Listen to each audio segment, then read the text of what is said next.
calling. Good afternoon, everyone. Woohoo! Today's episode, really, we should have called it the boozy episode. But anyway, welcome to the Shift Happens show, where all the shift happens to me every show. It seems, doesn't it? Luckily, this afternoon we are streaming from Britannia's Wine. What is it called? Merchants. Wine Merchants is their name. So We're on location. we're on location. However, this is for a networking event. It's not for a guest to come on. So that's okay. Bear with us. But we are still streaming through Just TV, Just FM, the Underground Radio C platform. LinkedIn folks, hi, how you doing? Hopefully you guys will actually book a place here for a networking event because it is so cool here. Like this is like, look at this. This is the boozy wall. And I'm pleased to announce that even though I'm more of a whiskey drinker than a wine drinker, and they asked if there was something they could start us out with, I admitted that. And guess what? They hooked us up with some fine Kiefer Sutherland Canadian whiskey. Right, whiskey. And it is actually made by Kiefer Sutherland's from him. Yes. It's his brand, which is cool. What's it called again? Red Bank. Red Bank. I thought it should be Red Barn for Canadian whiskey, but regardless. Okay, here we are. Red Barn. Do people make whiskey in barns? Sure. Yeah. Clean whiskey? Well, that's where you keep your barley. Dirty and whiskey. No, that's for beer. Oh, I don't know. Okay. Anyway, regardless of the alcohol situation, today's shift is actually a clean shift, which is totally hilarious because, first of all, I'm already out of the game because I posted up all the reels and everything with explicit music. So at one point for me, one point for Deena, because she's like, hey, come to this event, which is at this place that has alcohol. So yeah, we're tied. So we'll see how the show goes, but we'll see if our guest, who is in the clean business, the cleanliness business, she can keep it clean. If she can keep it clean. So she'll introduce herself. So let's get her on here without wrecking the stream. Okay, here we go. Welcome to the show. Hi, ladies. Hi. I'm happy to be here, but it looks like you girls are having a lot more fun than what is in my background. Hey, white doors are sexy. You could be here. I could open the door and you could see inside my closet, but Is it clean? I'm at home. It is clean and it's organized by color and stuff, but we'll leave that for maybe another day. Okay. Ooh, I wanted inside Anna's closet tour. I don't get a closet tour. Yeah, we recently just had some renos done and I got a walk-in closet out of it. So I've never had that before, but it's alluding behind the white door, the white barn door. Congratulations on your walk-in. That's really cool. That's like a step up for anybody to get a walk-in closet, I find. So you can put like a couple chairs in there. Do you have a fireplace in there at all? Well, it's funny because when we were building it, I was like, can I curl up in this corner and just hide from my 4 kids? But yes, there is room in there for it. So okay, because I saw this makeover show and they actually did a closet. It was super beautiful, but inside the closet there was a fireplace. And they had like a lounge chair and everything. And it was a massive closet, but it was very beautiful. And I was like, I want a fireplace. That's like the best. I actually have seen that before, where that you actually walk through like the kind of the dressing room where there's like little chairs and like very beautiful jewelry. And that's not quite what this is. But just get your imagination going. It might be a step in that direction, but So I'm curious, Anna, in your new closet, since you've expanded, you have more space, were you able to fill it or do you have some shopping sprees in mind? Ooh, I'm actually not much of a shopper, but I did end up getting a few more dresses throughout the summer as we were living in our basement doing the renos, because we kind of did it in 2 phases. And so, dresses are kind of my jam in the summertime. I'm a free flowing girl, so I like the dresses and keeping cool and stuff like that. So I did acquire a few over the summer, but not quite enough to fill it. But there's still some room in there for more to kind of join. So. Okay. And did you find, since we're on the kind of a cleaning, organizing themed We show still today, have to do like a intro? formal introduction. Oh, let's do formal introduction. before we get I'm curious about this into it. closet and how Yeah, she's we're gonna get to that. eliminated things. But now everyone knows that you're Anna. Please formally introduce yourself and what you do. Even though we kind of post up like clean stuff, but everyone may or may not know about your business or what you kind of do. So if you could take it away. So I'm Anna, the friend you always wanted. I own a residential cleaning company in Calgary here. Yes, and Deena is one of my good friends, and I had the privilege to help Deena this last week, and just it was a lovely time. But yes, I do own a residential cleaning company here in Calgary. We're looking to expand further north at some point. But really what got me into the cleaning business was my heart for service. So I've always been really driven to help others, and by doing that through cleaning. And so cleaning was something that I had a good handle on as I grew up, and it was just something that naturally came to me. So when I was faced with being a stay-at-home mom for 6 years, I just knew that there was something more for me. I couldn't stay home any longer, and so I needed to use some time to kind of get my mental capacity back and get back in the game again. So connection was one of the things that I really thrive in. Like I really enjoy deep conversation and helping others. So I naturally just put out there that I would be willing to help do whatever in my flexible schedule around my family's needs. And my first job was a rose bush. I had to remove a gnarly rose bush, and they were like, "We don't care how you do it.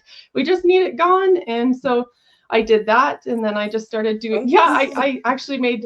I had a Sawzall and like a bunch of other tools that my husband had, and yeah, so I'm pretty resourceful, which is a good thing. And so and then eventually it just became cleaning. So cleaning and organizing, and then I kind of took away the organizing part, and because I liked more of the cleaning aspect of things.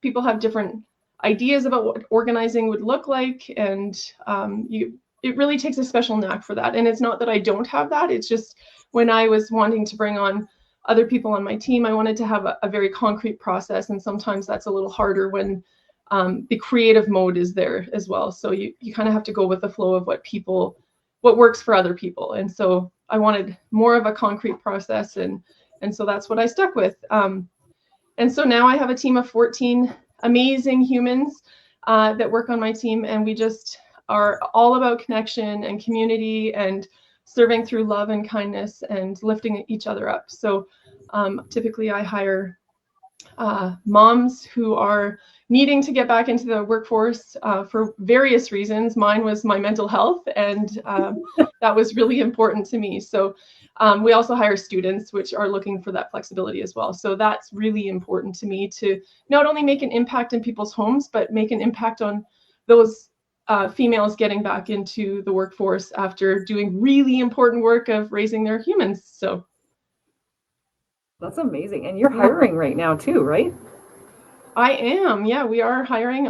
I've been running interviews all week, so it's been a little bit crazy around here. We're seeing a little bit of an increase in our services just because it is going into that holiday season too. So it's something to think about when, you're getting ready to plan those parties and stuff. We actually have cleaners that will actually serve at your party, and so they'll clean and restock snacks, and so that's something that we offer as well as they go along. And that's a great idea. How many people are you looking to hire overall, whether it be part-time or full-time? And you explain the positions you have available too, please.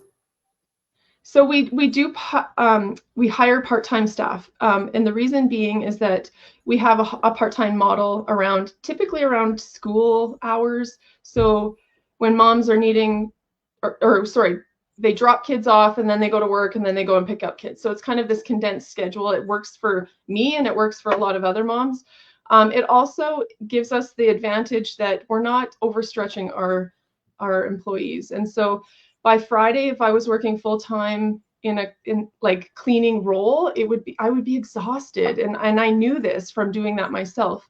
And so I wasn't always giving super quality work. I mean, I always give 110%, but by Friday, it takes a lot more out of you, right? So by having this part-time model, we found a lot of success in that because it works around what people need. They get to choose when they want to work. So if they want to work Tuesdays and Thursdays, then that works for them, and we work around that for them. So it's a win-win for everybody because I've always liked that. And it reminds me of when my mom was a nurse, a home care nurse, and she had to work around our schedules when we were doing all of the things when I was growing up. And she had what they called elective work. And I really like that philosophy because I think we need a lot more flexibility in this world around scheduling and families and connection. And that was really important to me. So yeah, so we're looking to hire 2 to 4 right now, part-time cleaners. And so if you know anybody, send them our way.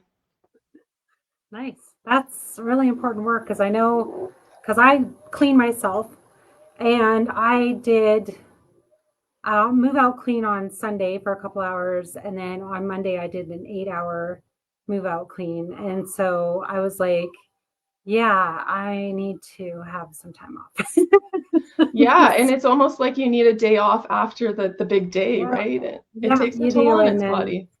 it does. Yeah, it absolutely does. And then, and then I'm back cleaning again tomorrow and Friday. So it's all like the longer days. But when you get a day off, you're like, okay, I'm ready to go. But as you said, I think part-time is really good because then you're not getting burnt out, and then you're not, what about, like, do you guys do move-in cleans and move-out cleans and everything? So if your staff was like, okay, we need you guys to come in for a move-out clean, would you give the day off like the next day, or you're just like, too bad, everyone's going to work tomorrow? You're working. No, I'm not like that. What's your philosophy? So we typically don't run move in and move out cleans on Fridays because we know that Friday is at the end of the work week, and some people just don't want to do that heavy work on the last day of the work, right? So, or the work week. And so we typically try to squish those in the middle, but our staff will know up front if they're going into, like, what kind of clean that they're going into. If it's a regular clean, we also have it set up in like weekly, bi-weekly, tri-weekly, monthly, so they know exactly what they're getting into. I find too, when I first started, is that mentally I had to set up myself for the day. Like, how much energy do I need to go in with right out of the gate? And so how much do I conserve to get to the end of the day, right? So and that was feedback from our staff too, was that it's important to know how long the day is going to be, what am I facing, and how much food do I bring with me? Like, do I bring my lunch and my supper? Do I bring snacks and lunch? Like, so I think there's a huge mental component to cleaning as well. And that helps to have that information available to everybody. And so we use different technology to be able to give that to them. When I first started, it was me texting every time all of the information, and you can imagine how much time and energy that took. But as things rolled on and I found resources, I was able to put together a really good tool for us to use as a team. So I mean, schedule. Yeah, what I like too is at the end of the day, if they haven't been prepared, what's left of them and their energy to share with their family and their kids. Yeah. So if they know ahead of time, they can either make other plans for the kids or, get them a ride here, but then they'll pick them up later, whatever that might be, and have their life prepared around that schedule, because they're in the know. They aren't be sideswiped with some unprepared, oh, also do this for 4 more hours. Yeah. Yeah, and we do try our best. I mean, there are days where you get into a clean and you're like, oh my goodness, this is longer than I thought it would be. And then we have to pivot. But we do have a really good team where it does take, where we can like bring people in, or someone finishes early over here, and so they'll help out at another clean or that sort of thing. And that's what's really good about the process that we have, is that if I were to bring somebody in, we know exactly where we're at because of where we're, like, how we're working around the house and how we're like if we're done dusting, we know that we're on to vacuuming. Like there's all kinds of things and clues that will be there for each of our staff. So yeah, it's a really neat process that we've honed in on, I guess. Yeah. That's good. So what about training? Now, do you train everybody yourself, or do you have anybody that trains your cleaners coming in? So when I first started, it was me doing all of the training and all of the things, as every entrepreneur or small business owner does in the beginning, right? We wear all of those hats. And as I grew wiser to the fact that my abilities were lacking, or I was standing in my own way, I was able to bring on other resources. So actually, one of the resources I had was one of the first cleaners that I hired back after I had to sadly close down for COVID and all of those things. And then once we got rolling back, Amanda was one of the first people that I had brought on board, and she was cleaning, and you know, we had a situation where we had to bring her on to admin duties, and lo and behold, I find out she's a videography major, went to school to do all of this stuff, and I was like, this is exactly the person I needed, right? Like, and she just became that pivotal person in our business that helped make the training videos and helped, you know, situate the processes, getting them out of my brain onto paper. And so like, we don't always know what the strengths each of our employees hold until we kind of get in a pinch and we're like, we need to ask for help. And so Yes, asking for help yeah. is hard. Yeah. Yeah, well, and that is, I think that's been the biggest thing in business for me, was asking for help and just acknowledging that I can't do it all. So I've actually recently just went through a bit of a recovery where I had to step back out of the business, and it really proved to me that I did a lot of that hard work up front, but also that I have this amazing team behind me that was able to step up and share their strengths and qualities, and they are shining stars on the stage. So for me anyways. So That's so awesome. sweet. I want to dig into the process of cleaning and the mindset around that, because Yeah. there's a few things I've come across where our subconscious wants to try and organize everything it sees, categorize it, organize it, or whatever. And when I look back growing up with hoarders and just like, I realize just how unsettling that is, and frustrating and exhausting it can be. And I understand better why I would want to clean up everything I possibly could at the end of my school day before I tackled my homework. Plus I had chores on the ranch too. But now that makes sense, because it was hard for me to concentrate on my schoolwork with this chaos around me. So that's one thing I would like to hear more about, is how we can actually free our minds. Mhm. And I want to just add, there was a show, Not hoarders. it wasn't hoarders. But I'm the same too. I'm very much like, if I have to work at home or do anything in my home, I like always clean up before I start sitting in my office and start working, because otherwise my brain automatically goes to, oh, I forgot to start the laundry. I forgot to do this. And then once everything starts, like say I'm doing laundry or whatever, then I know, okay, I can just quickly go and change it over or whatever. But otherwise it looms in my head, you know, and I don't know about anybody else, but I'm just like, like it bugs me so much. And then going to work, I'm always one of those, like, I make sure in the evening before I go to bed, everything is kind of sorted and organized. And then I'm like, okay, fresh new day. So that's how I operate. I don't know how everybody else kind of operates, but getting into that. Yeah. Yeah. And I think that that's a great depiction of kind of, I also have those same tendencies where I clean up the night before. I kind of get situated in my mind what I'm facing the next day. These are coping strategies that we have from trauma, actually. If we go into the larger scheme of things and backdate, kind of looking through our life. And I learned that over the last 10-ish months through my recovery, is that the things that we do now and the way that we show up in the world are typically as protection mechanisms. And so the way that we situate our environments often depicts where we are mentally.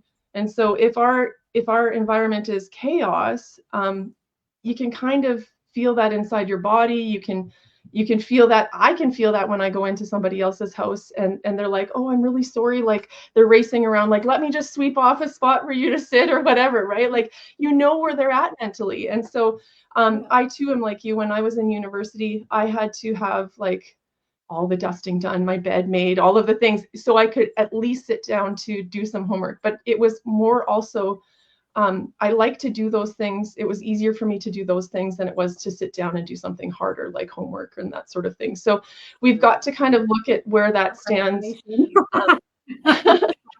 Yeah, so we look at nation. Procrastination. I feel like every time their doorbell rings, we should cheers. Cheers. Yeah, Cheers. totally. So we can't actually do that right now. Cheers. We can cheers, but we can't drink it.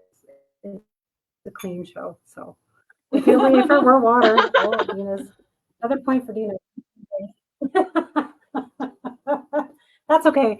But I do understand the whole trauma part of it as well, because I myself have been through it, and I remember using, cleaning as a mechanism for like fight or flight, and just to kind of get away from the situation, even if it was in my own home for a moment, just to like focus on something else and getting away from the situation and going, okay, at least something felt normal, something felt like it was scheduled, organized to me in that kind of sense of a way. So yeah, that's some sense of control, right? And it's funny because I've always commented on, as much as people pay me, they're paying me for therapy, because not their own therapy. It's me. I'm getting my therapy because I love cleaning.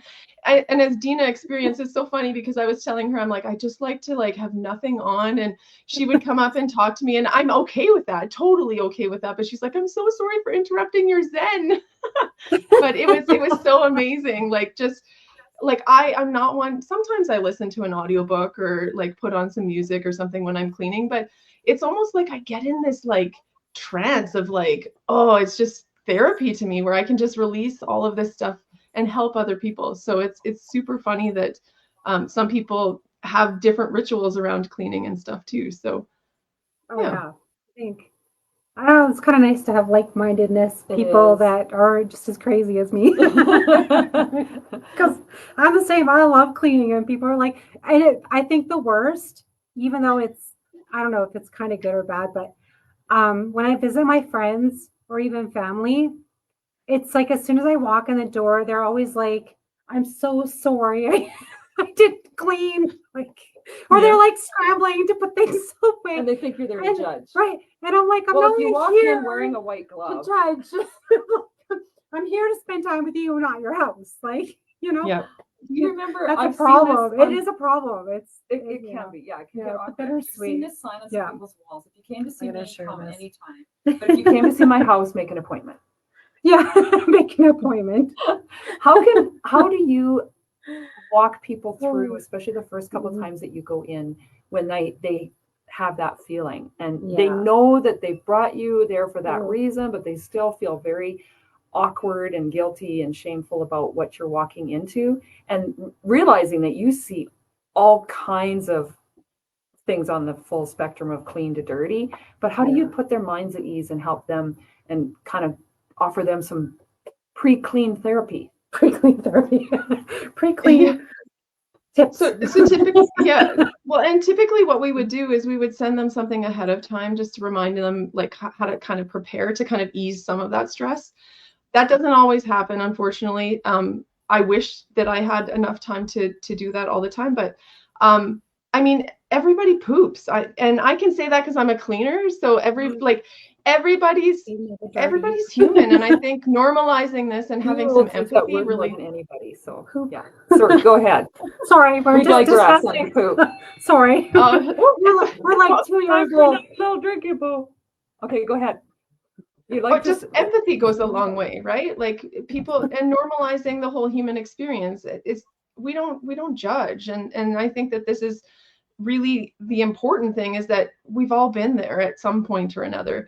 That we've all been dealing with stress or had too many things on the go, or in-laws that we're waiting for and don't really want to show up, or whatever, right? Like there's all of these scenarios that we're all just human trying our best to get through the day. And I think that a clean home is not for everybody either. Like some people just aren't able to do that, or can't provide that for themselves, or I mean, yeah, it's something to be I don't know, compassionate about, sharing that love, that heart, and just I mean, just being kind, Having kids and dealing with dirt is in itself is a challenge. Yeah. I mean, I remember like my kids, and I would literally, when they were younger, and I would actually make a space for them, going, okay, you guys can play like toys here, but the rest of the house was like off limits, because I'm like, I want to clean upstairs. And so I put them in like my main floor and kind of like gate in the area, because they were, a little younger. And as they got older, though, I think what's also important is teaching your children just the basics, right? Like, okay, how to make your bed. And I think like laundry duties, they can help put stuff in the washer, dryer, all that kind of stuff. And think like getting them into that is really important. And again, not everyone is clean, right? There are some people that don't actually know how to clean, or they never grew up in that system at all. Like they're like, well, my parents never cleaned, I don't know. So they just don't know any better, right? Well, and then we could get into hoarding too, or it's more of a mental, kind of like they just don't understand, they don't know, period, right? Like there's an issue, but they don't understand that. So well, I think there's kids value if they help fold some laundry, or they help do the dishes or unload the dishwasher. They then appreciate the work that is done around that. Mm. Well, I think they gain a lot of respect for, property that maybe they haven't put a lot into either. And I think that there is value in that, right? Like they're, teaching your kids not to ransack your house is maybe one of the better qualities of teaching your kids, right? So, and you hand them the plastic glasses. You're like, here, you can put these in the dishwasher. Yeah. Actually, my grandma mentioned something one time. Delivering community calendars, and I had little kids at the time, and she said, they went To this one place, and there were little ones, but that house was totally spotless, and they had just randomly stopped in, and she said, that just felt like something was wrong with that picture, because there were these little kids, but shouldn't there be like the Do house? you guys live here? do you live here? Yeah, it didn't look like anybody was really allowed to live in that space. Oh yeah. So it can be really taken to the extreme the other way too. Maybe. Yeah, I think so too. Well, yeah, go ahead, Anna. No, it is important that to remember too, like what my vision of clean is, or what my understanding or what my comfort level of clean is, may differ from somebody else too. And homes are made to be lived in, right? Like, I can't imagine living in a very sterile type show home type home. Like they're beautiful, but the mental anxiety about having that first handprint on the window, or like, don't touch that up. I can't imagine. Finger paints. And you know what? I love when I walk into a house and you do see that, you can feel that love in a home when, someone's got cake batter down the front of the thing, that they've had a good time making memories. And I think that that's important too. So. Yeah, I agree. Like, even though I am like the OCD perfect house person, I always made sure like my kids were like, okay, if you want to play Play-Doh, do whatever, do it. Then we'll clean up after. Like, it's not a big deal, because you want to enjoy being messy and having fun and being creative as well. Because again, it goes with the responsibility of like, okay, well, you make a mess, you can clean it up, but doing it together. Yeah. And having fun, and not like, oh, it's a chore, right? So if people look at it as, I don't want to clean up. Well, and even I wanna modeling do it. the little things, if you've taken it out, Put it back. And if you Yes. always as soon as you notice one little thing and you put it away or you deal with it, and then the next, I just walked by, here's another little thing. And then it's pretty much taken care of, instead of so overwhelming. That, or your kids pick up everything in the house and put it in your room. Oh, I found everything out of place, Mom. Here. Everybody has a junk drawer or put it all on the stairs. On the stairs. Oh my goodness. that everybody Everything in walks the by dishwasher. 10 times. nobody picks it up, and you're like, gosh, am I the only one that sees it here? Like you've all tripped down Probably. the stairs. Right? Yeah. Probably.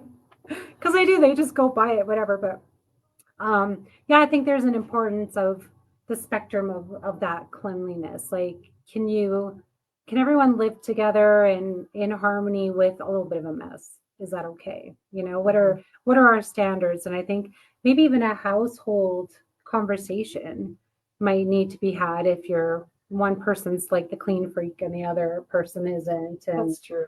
like, Well, so how do even you having Yeah. 4 kids and trying to split up the chores where one is very, motivated, where the other one's like, I don't give a crap kind of thing. I'm not doing this, or like she'll do it before I get to it, and so I'm just not going to do it. So we have had to have those meetings and assign chores, because it's not fair to one doing more work than the other and that sort of thing. I mean, life is not fair, and we've had that conversation too. But yeah, it's important to be able to communicate about those things, what your needs and wants are, and what in a home, and what that feels like for you. So Well, and that yeah, can I work think with every roommates household needs that. or spouses and partners too. Now, Yeah. I know I happen to know you don't have quadruplets, so your children are different ages. So how did you kind of split that? Any tips for parents that you've seen worked for you? Like as in splitting chores? Sorry, Yeah. I don't have quadruplets. I lost you have, at quadruplets. yeah. She's like, the I was oldest like, makes wait a the minute. meat and the youngest does all the dishes. Well, I actually had 4 kids in 5 years, and so they are pretty close together. My last 2 are 364 days apart, so they are Irish twins. But yeah, so in divvying up the chores, at first I gave them a choice, but then it got to the point where one was taking the brunt of everything, because they had more, like they're older, right? Like my oldest daughter, she'll do it all just because she's expected to, and so then you're playing into personalities and stuff too. So I think there's no right or wrong reason in splitting them up. I think it's just individual and what they're capable of. And so my son is very methodical in the way that he chooses his chores, because he's like, it's going to take the least amount of energy and the least amount of time if I do these ones, and he'll look at the list to see which one. Like, so it's based on what kind of they want to take on. Yeah, exactly. What are some secret spot, not even secret, but what are some surprising spots that people don't always think to clean? Oh, that's a good one. Ooh. I know one. Behind the go ahead, toilet. Elizabeth. You're the expert. Yeah. Behind the toilet. Yeah. There's on the floor I mean, a lot of the toilet or the toilet no, lid? you Like, thinking of like the water hookup behind the toilet, like that is often caked in stuff. But everybody thinks of the toilet immediately. I would say light fixtures, fans, like ceiling fans and stuff, blinds, the corners, the sides of carpets, like right below the baseboard, because everybody will vacuum, but they won't necessarily vacuum right to the edge, or a vacuum won't go right to the edge. Yeah. Extra work. Where else? Above the most doors. Yeah, door, like the door jambs, or the the trim. Yeah. Yeah, absolutely. That's a lot of unreachable spaces. Like a lot of people get into like this zone of where they can see. So like when I'm training our team, I often say, sit as if you were going to sit on the toilet. What can you see? And so like this will be where the client like sees things, right? So yeah. Deena's phone is that's ringing. Deena's so phone. Your phone is ringing. Okay. Right, exactly. I remember when I took my initial training for cleaning, and I remember because my boss, she trained me at first, and it was like our system was you start on the left of the room and then you go around to the right, and then like the same top to bottom, see where all your dust is and all that kind of stuff, and don't leave like anything out. So because like you said, is often we'll just sit somewhere and go, okay, eye level, what can we see, or like counters or things like that. So it's like, oh, is there something on top of the chair? Just move it, but people don't think to actually clean it. And then another secret spot is because I'm looking at it.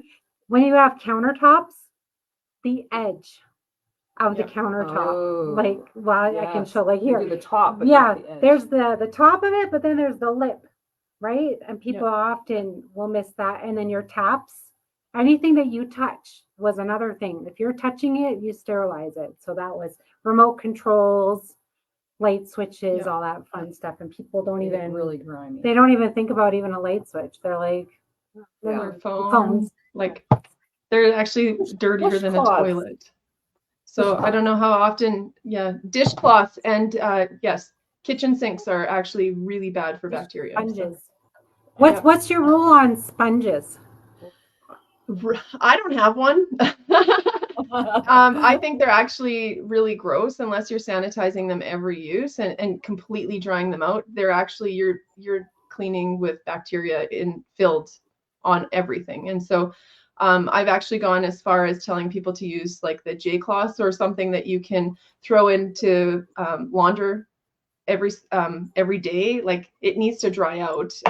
Anything that's staying wet or a little bit damp, those things are going to get really disgusting really quickly. So Yeah, because I don't think people understand how dirty things actually are. And I actually just saw an article on social media, even how your pillowcase it gets very dirty because you're reusing it all the time. So how often, because we always talk about cleaning the homes, but how often would cleaning sheets, right?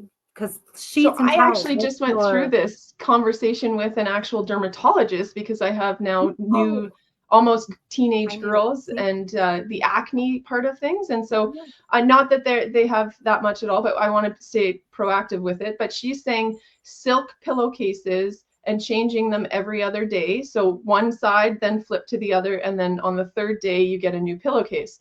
And then you should probably be changing your sheets every week at the minimum. And so you think about the amount of hours that we spend in our bed and the amount of skin cells and stuff that die off at night and we toss and turn. And so I'm not trying to gross anybody out and I want to keep it clean. I'm here to gross everyone out. Yeah. But yeah, it's really important to have. Yeah, it's really important to have those things cleaned because your skin is actually your biggest organ, and anything that touches it, including all of those dust mites and everything else that hide in all of the carpet and the bedding and all of that stuff. So yeah, it's That's good. pretty nasty once you start thinking about it. Yeah. Oh yeah. Really. Something you mentioned about sitting down to view, it reminded me of back along the lines of organizing. And so I heard this really cool trick. If you're trying to figure out, you walk into a room and you think, I'm not really super happy with the way I have my furniture arranged or whatever that might be. And Anna, with your renos, you guys have just changed up, maybe some layouts and whatever. If you take a picture on your phone, it's something as simple as that. You take a picture on your phone and look at it, you see it in a whole different way than of you standing there in person. And you'll go, oh, I want to move this or that and try this arrangement. And until I tried it myself, I didn't believe just how big a difference it was to see it that way. What room did you take a picture of? I've done it many times in every house I've lived in. Oh, wow. Yeah. Okay, so what was your biggest one that you noticed that you changed real quick, and then we'll ask A him. living room, A like living the room. major furniture, just the way the layout was. It's like, this doesn't even make sense. This blocks traffic and it's not positioned for conversations, that kind of thing. Yeah. I think that's great insight because I think that when we think about organizing and when I was doing organizing, you want to think about the natural flow of your home. So if there's a counter that you can consistently place things upon, we're going to try and create a system where we can organize those things rather than just tossing them on there and leaving it as an eyesore. So I think that it's important to have those and recognize those workflows. So when I come into the house, which way do I turn? And I guarantee that most times you turn the same way every time, right? Like, because we're habitual. And so where do you put your shoes? What coat hanger do you use? Like those sorts of things and paying attention to those sorts of things and then creating a workflow that's going to work and maximize your process, essentially. It's going to be easier to find things when you are reaching for something. Like if you don't turn on your lights in the morning to to get dressed. Like my mom showers in the dark, but she knows exactly where the shampoo is, and she knows exactly, like if someone were to move that stuff around, it's something that she's gotten used to, right? So you think about, if you go into somebody's house and take all the labels off their cans and stuff, they're not going to be able to find it. And my brother used to do that for housewarming parties. But So when you No, have go a ahead. family and you have kids, so you need to think, like, They never everybody put turns, anything back. everybody kind of turns their own way. They do their own thing. They have their own little systems. And can you do something like that? And before I forget, I want to mention that I once heard a great tip that some families use with their kids, and they'll just pick, Color you coding. get to pick a certain song that you love. So Cari loves whatever song. We'll put that on, and that's as long as we're going to clean. Everybody just commits that one person has got to pick the song today, and we're cleaning for 3 minutes or something like that, right? But Mom then it can find takes a 3 10-minute hours song. to pick the dang song, and they're all fighting over it, right? So then the The cleaning opera. turns into 4 hours. It's 15 minutes cleaning, and then 3 hours discussing what song it's going to be. Okay. Yeah, no, I get I it. feel But yeah, like an opera, and then everyone. How do you, yeah. Everyone's cleaning for 3 acts. How do you organize all the kids? And it really seriously can reduce stress in a family home.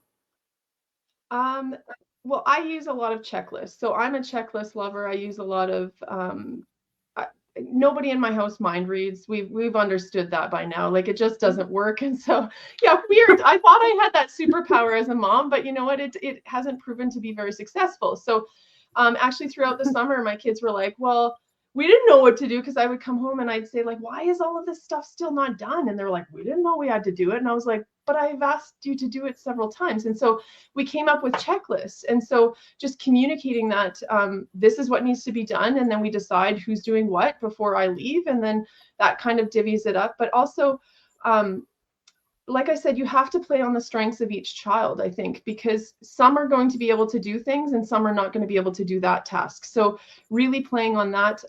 I've used all kinds of resources, like not just checklists, but when the kids were little, we used pictorial things. So playing on how the age and like what their mental capacity is too, right? So also, do they like this? Or is it more of a punishment type thing? I can tell you that some of my kids like cleaning, and some of them are absolutely against it. And it's like walking hand over hand with them, right? So it's just really about having a system that works for each individual. And sometimes that takes a little more work than one would anticipate, right? So having a little bit of grace for each person, I think, really helps too.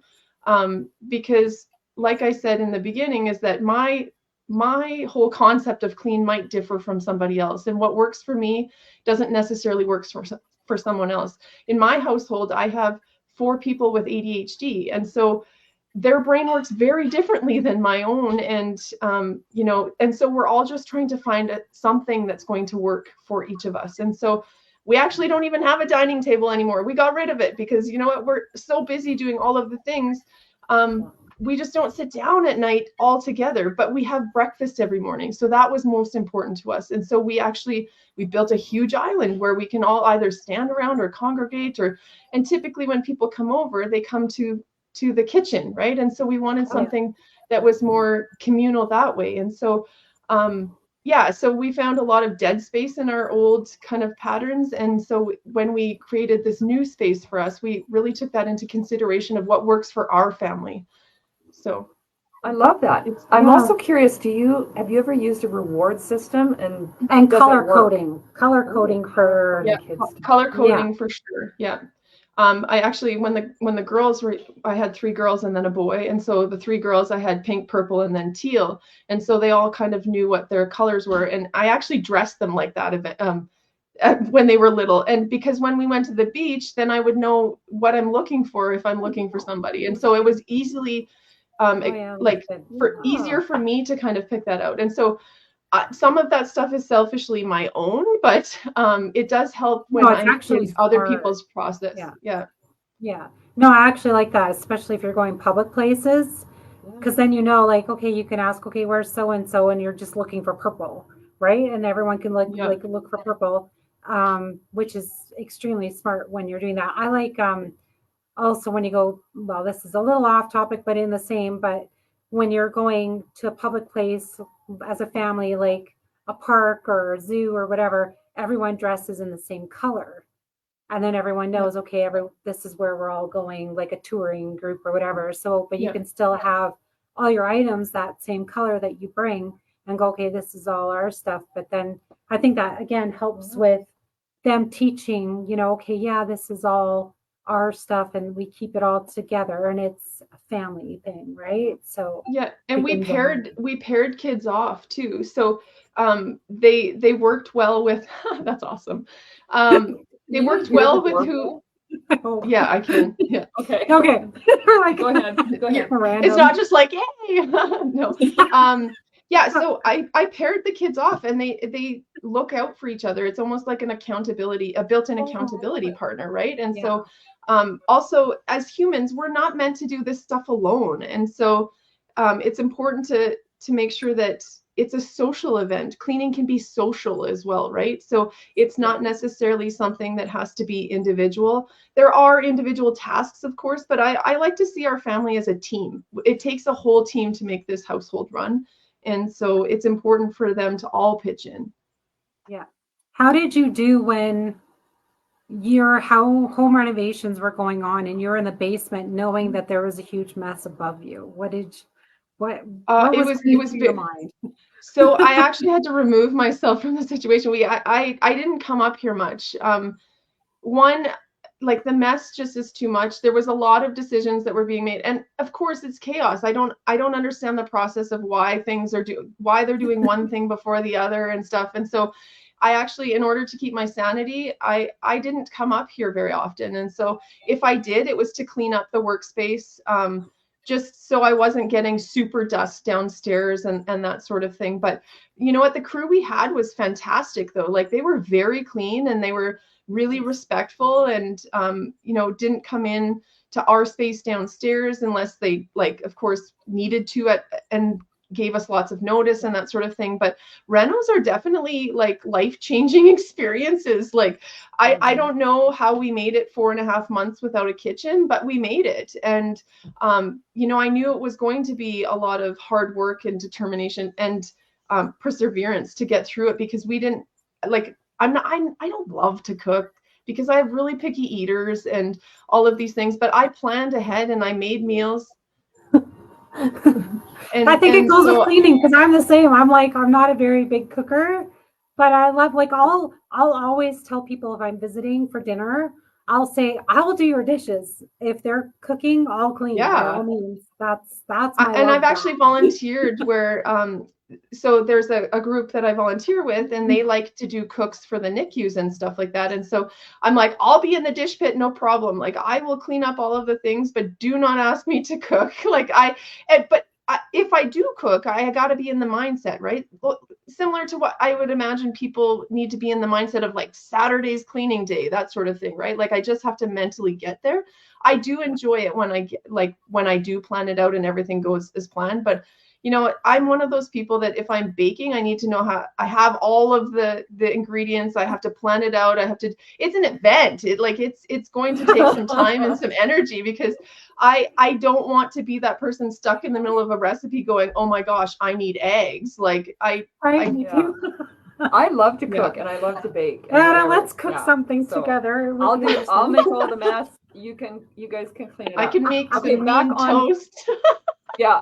I make a mean bubbling water. Watch out. Okay, I'm still curious about rewards. Do you reward or have you? Yeah, because you have your lists and your whatever. And do you reward yourself? And if so, how? Ooh. Rewards. Yeah, kids. I think we dabbled in it a couple of times, but it honestly gets expensive after a while. And I think that it's just one of those things that I believe that it really takes everybody to pitch in, and it's not detrimental to their health or wellness or anything else. I'm not beating my children to make them clean or anything, but I think that they really do get some valuable life experience. I mean, teaching, it's funny because I used to be in a mom's group when the kids were little, and one mom had said to me, oh my gosh, you make your kids do chores that young? And I was like, yeah, and they actually like helping out. It gives them a purpose, a sense of something to do. And I think that, there's something to be said about having some legit life skills down the line. And so, and being able to have their own household and cook for themselves and be independent humans. They're not going to live under my roof for the rest of their life. Like, it's just not going to happen. And so, it's really important. But as far as rewards, you know what, if it's something out of the ordinary, and now getting into teenage years, they want to have lunch money or something they want to buy, then, go with the extra mile, that sort of thing, to help out. And I do have really respectful kids who are willing to help out. It's just sometimes I think that I need to ask a little more than what I had the experience of when I was growing up, but times have changed. And so we roll with it, right? I think So maybe it's- after a big cleaning day. something special, or Like a they've big gone the extra fall. mile, or they helped somebody else with their chores, something like that. Yeah. And the other, otherwise they're going to walk out of your house when they're 18 or whenever it is they're independent and they have either a condo or a dorm or their own house. And they're like, oh my God, this place is disgusting. Like, I'm Where's not my used mom? to it being like this. Mom, come but over and clean. Yeah, if you've taught them some skills, then that's really Yeah. great. We've got about 2.5 minutes or so left. So I have two things I still want to touch on. One is, and you don't have to answer this. Yes, she does. No, this is a clean cut. I'm curious, what would you do to help people with dirty minds? Oh. Whoa. And I spelled cleanliness wrong up there. Oh, did you? Cleanliness, cleanliest. That's Okay.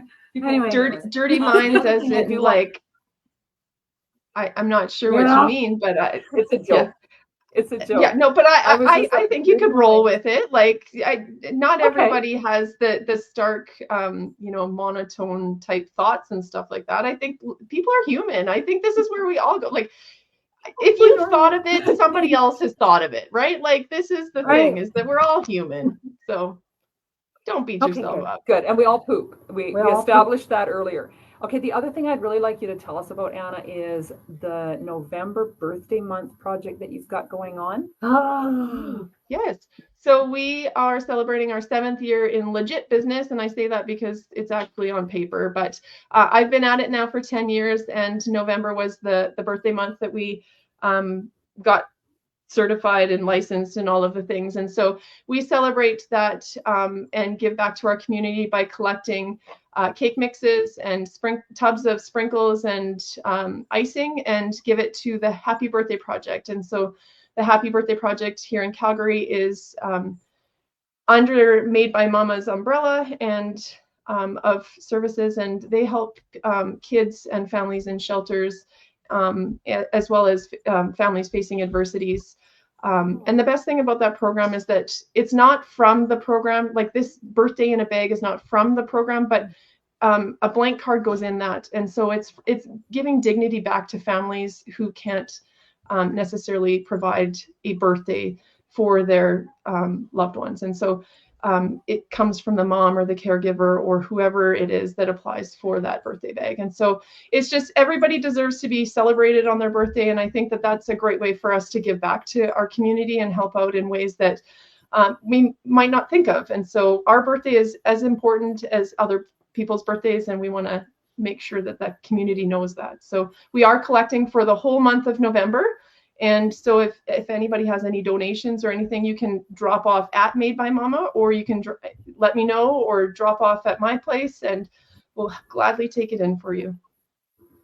What I love about doing this is it also brings awareness that this exists, and it doesn't just have to be in November. So, I applaud you for even bringing the awareness to people that these types of programs are out there. And we all know how special it is to have a birthday. And I actually shared, you posted about it on LinkedIn, and I shared an incident that I'd experienced working in an office where it was an ag supply company, and it was all men, and I knew when people's birthdays were. And so one of the guys was having a birthday, so I brought a cake to work, just, iced layer cake with candles, and at coffee time we put the candles on and lit them, and he said, he was in his 40s. He said, that's the first birthday cake I've ever had. Wow. And there was a few little misty tears. eyes around the room, and it was mostly men, and just you don't know who has gone Yeah. without, and how privileged we are and what we have to be Yeah. grateful for. Well, I think that's another thing. Family isn't just at home. Family is kind of where you make it too. Absolutely. And I think communities and cities and whatever, everyone's like a big family, right? So we should all be looking out for each other. And so that's Well, and really I think that's important too. Looking at like we never know what people's experiences are, and so never passing that judgment and just leaving with kindness. So Yeah. So that was my Aw. segue into our next episode. So in 2 weeks, on the 27th, I think we have a special day, somebody's birthday. So we're going to have B-Day Shifts is going to be our next show. It's Don't know whose birthday that Cari's is. birthday. She's only 67. She Woo! looks amazing. 76, if you will. Okay, I was trying to cut you some slack there. But I know that's cool because now it's like maybe we'll share that information again on our Yes. birthday show and get that out there. So is there a deadline? You said the end of November is that's kind of only a- the deadline that I chose for my there's my earbud. That's only the deadline that I chose, just so we had a deadline for our own. But you are more than welcome to donate at any time of the year to the Happy Birthday Project. They accept new toys, clothes, personal hygiene items. They a lot of gift cards, balloons, candles, anything that you would think of a birthday. So. And if they can't make use of it there, then it goes to another sub program, and they absolutely will make use of every donation. So That's beautiful. It Thank you is. for being with us today, Anna. It was so much fun, and just, exploring where clean Where the dirt goes. dirt goes. Everyone take a moment to appreciate your houses and Yeah. what you do, and Well, and I Like, think gratitude, keep one room clean today. Or if we have dirty dishes, it means we have food. Yes. If we have a dirty house, it means we had a roof over our head. and start with one little drawer maybe, or just like don't get overwhelmed. Yeah. Start somewhere. If you need And- help, reach out. absolutely, I think that's my biggest message too, is that if you can't do it or you don't want to do it, then ask for help, because there's lots of help out there. It's just finding the right one. Yeah. Awesome. And it frees Thank up you. time for your own things you do love. So Anna and her team love to clean. Yeah. And if you don't, then you could be doing something else while they. And they can come over and Freshen clean, your and you home. can give them the birthday stuff when they come over. Yes. Okay. It's a win-win. Yeah, absolutely. Like, here, take this out of my kitchen with you. See? Well, I'm going to Listen, see yeah. if good guy Richie here can hook us up with a little more whiskey. Red Bank. Ooh. Thank you, Hannah, for coming Thank in you. and sharing us Thank all you your so much for kind having me. wisdom. You're amazing. Keep doing God's work, as they say. So awesome. Awesome. Keep it clean, ladies. Yeah. Well, we'll try. The next show won't be as clean. No. Birthday Bash is unfiltered. Have a Okay. good night. Bye, everyone. Thank you. There we have another Shift Happens show. I love it. What did you think of the clean shifts?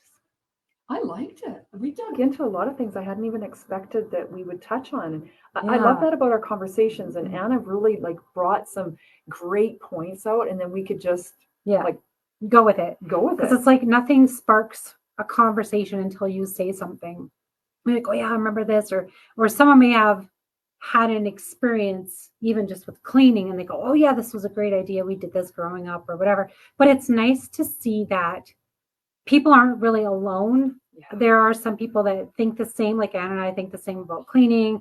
Some other people are like not so clean, and again, some people just don't understand that, maybe they aren't as clean, and there's no right or wrong answer for it. But sometimes I think, like, over the years, I had to really lay off the clean and go, hey, like, live a little, because you're too clean. And I remember doing that with my kids. I was like, too clean. I was like, the house always had to be clean. And then I was like, they have to live. Give them some leeway and let them play and enjoy the messes, because like you said, the messes are what makes life. And like, food, dirty plates, you have food, the dirty clothes, they've got, you know, the clothes are having laundry, fun, the you've got dirty. laundry. Yeah, I love that saying. And it just makes it realize like we're all human and no one's ever perfect. And even if you have a clean house, it's not going to last that long. So just saying it's over and over. It's like laundry. It's a never ending cycle, as they say. And you So, don't have to love yeah. it. Hire somebody who does. yeah, exactly. So thanks guys for tuning in for this week's episode. 2 weeks from now, we celebrate holidays, but birthdays. So I hope you guys tune in for that as we maybe throw a little bit of confetti or I don't know. I don't know what we're going to do. Maybe Anna will make us a birthday cake and we could do some baking on my show. That could be interesting. Anyway, have a great night, everyone. Thanks for tuning in. Bye. We'll see you in a couple weeks. Bye.